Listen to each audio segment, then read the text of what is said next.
Hi, my name is Mickylee, and in this video I'd like to define a position on guitar. There are a couple of philosophies in that regard, but this one that I'm going to show you is, in my opinion, the best one because it's the most complete.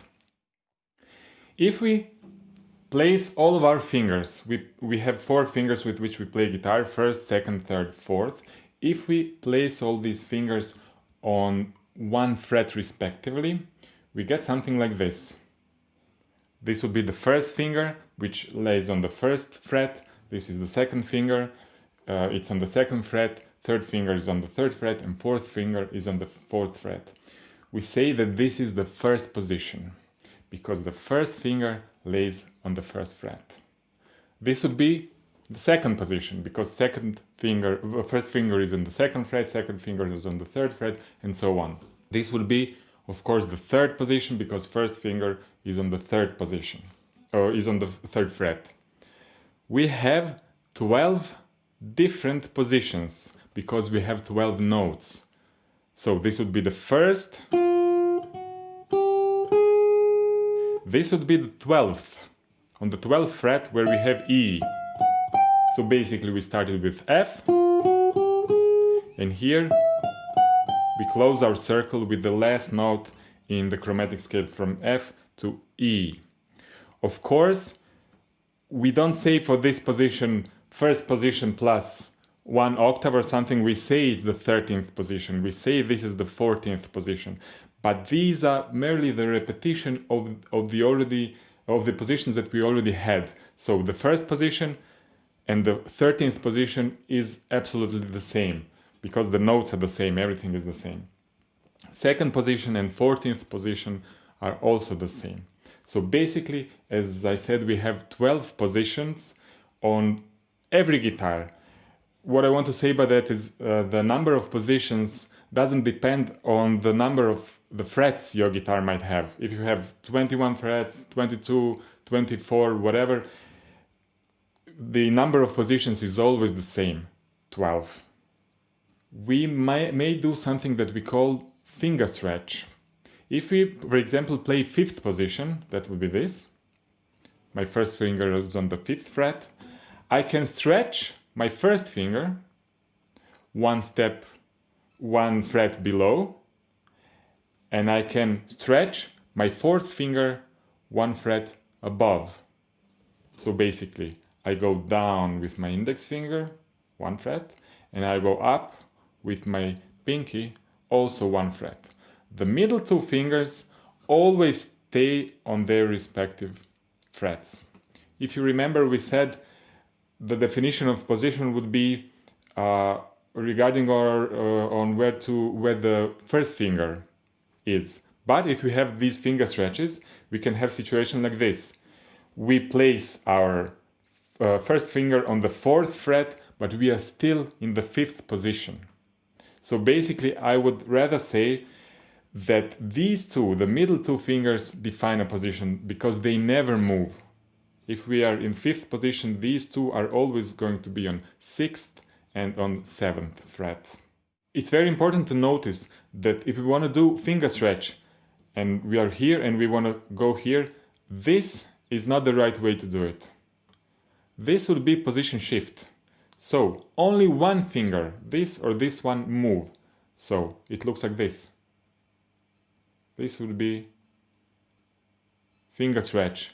Only my finger is moving, and my other fingers and my hand, my wrist, they stay put.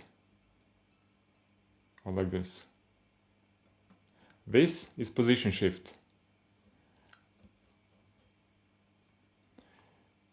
Also, very important thing is to know that in each and every position, when we take these 4 or even extended 6 frets in one position, we have all the notes of the chromatic scale. So we have all the notes that we need to play our music. This is very cool to use because basically if you can play everything. If you're here, here, and all around the neck, you can play everything all the time. You can find all the notes, you can find all the chords, all the scales, all the melodies. Let's try to find all the notes in one position so that you see what I mean. Let's start with C, and we are going to go in fifth cycle of fifths. So if I'm, for example, in fifth position, I can find my C here, here, and here. If I take G as next note, I can find it here and here. Next note would be D, I have it here and here. Then comes A, here, here, and here. E would be here and here. B would be here, here, and watch out, finger stretch here, and also here, another finger stretch.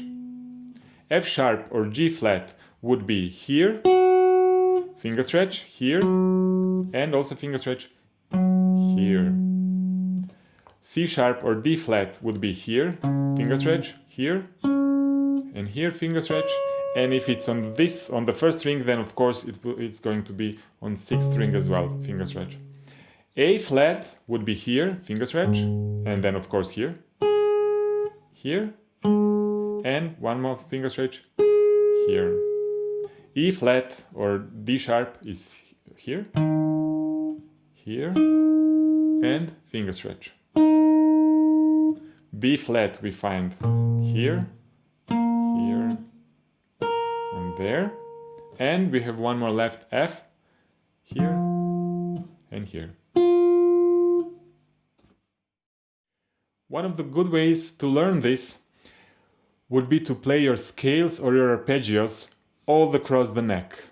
You can take one position and play, let's say, all 12 major scales in all 12 keys, or all the, let's say, major 7 arpeggios. Or you can take only one scale and you play it in every single position. Let's take third position, for example, and I can play the C major scale.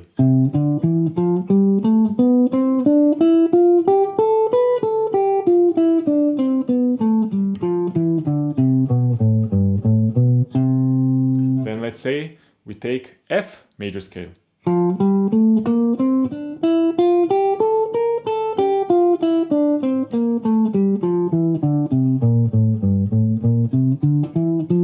Then we have B flat major scale.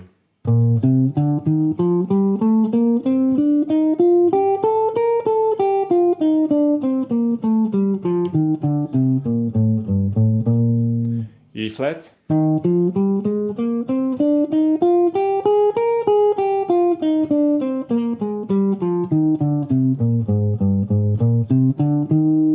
A flat.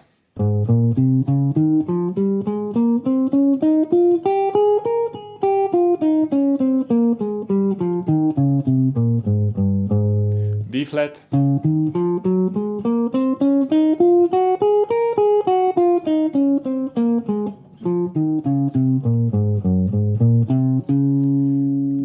G flat, now I have to stretch, to start with the stretch.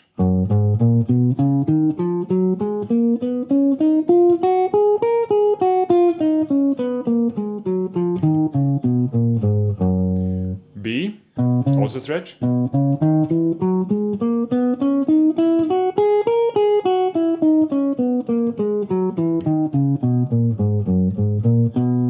E.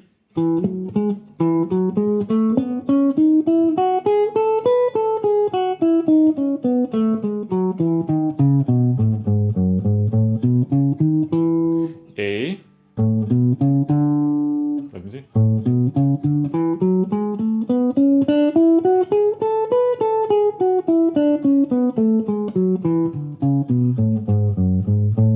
D.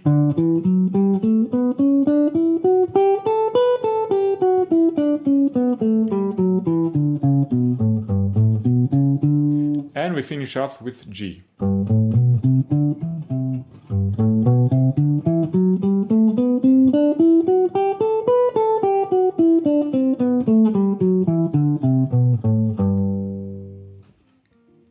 So that will be all from me for this video. I hope you got something out of it.